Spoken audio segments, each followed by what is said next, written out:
everyone, myself Dimbalan Tripathi. I am a BTech second year student at IIEST Sipur. In this video, I am going to share my JEE journey with you all, and you will get to learn many things from this video. So watch it till end.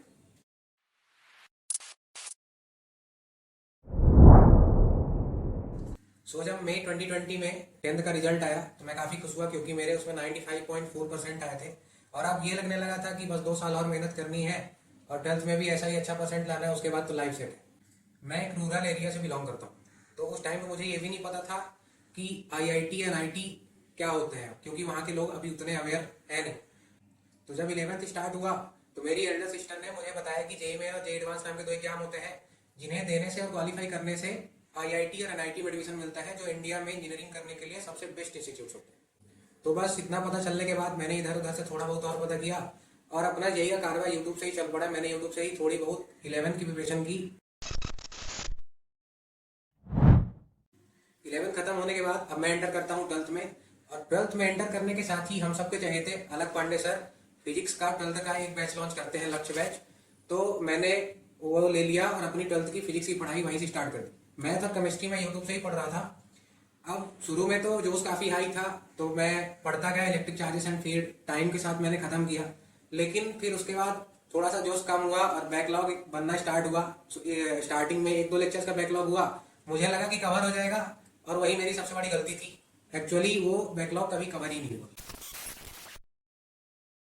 अगस्त आते आते batch में physics का half syllabus complete हो चुका था, जबकि मैं अभी भी सेकंड चैप्टर में अटका हुआ था। ये तो हालत थी फिजिक्स की। इसके अलावा मैथ और केमिस्ट्री में मैंने कुछ खास बहुत ज़्यादा किया नहीं था। अब मुझे रियलाइज होने लगा था कि कहीं ना कहीं मैं बहुत बड़ी गलती कर रहा हूँ। अब मेरा पूरा फोकस हो गया था सिलेबस कंप्लीट करने में, और ये भी एक बहुत बड़ी गलती थी। मैंने सिलेबस कंप्लीट करने के चक्कर में ना तो प्रैक्टिस की और ना ही टेस्ट लगाए।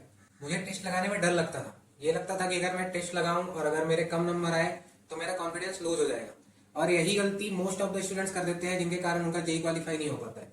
इसी गलती के कारण मैं भी ना तो ढंग से JEE के लिए प्रिपेयर कर पाया और ना ही बोर्ड्स की अच्छे से प्रिपरेशन हो पाई। खैर, इन सब के बीच कोरोना ने दोबारा से एंट्री मार दी, और इस बार वाली वेव तो और भी खतरनाक थी।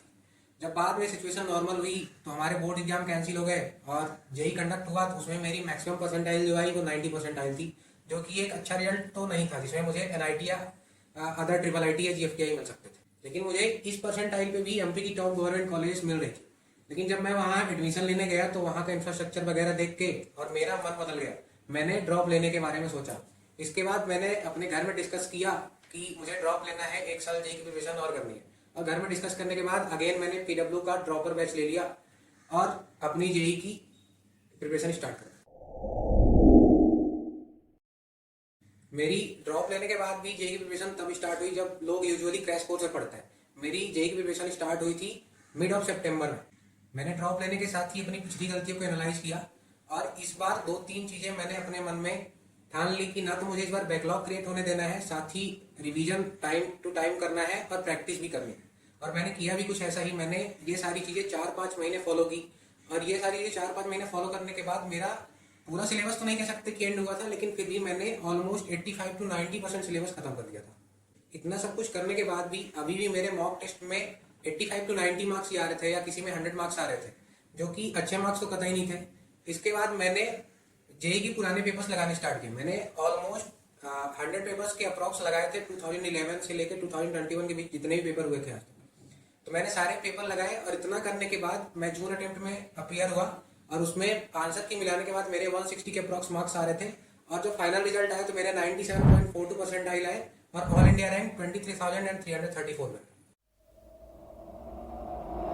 अब JEE मेन तो हो गया था, मेरी JEE में अच्छी रैंक आई थी तो कॉन्फिडेंस भी आई था।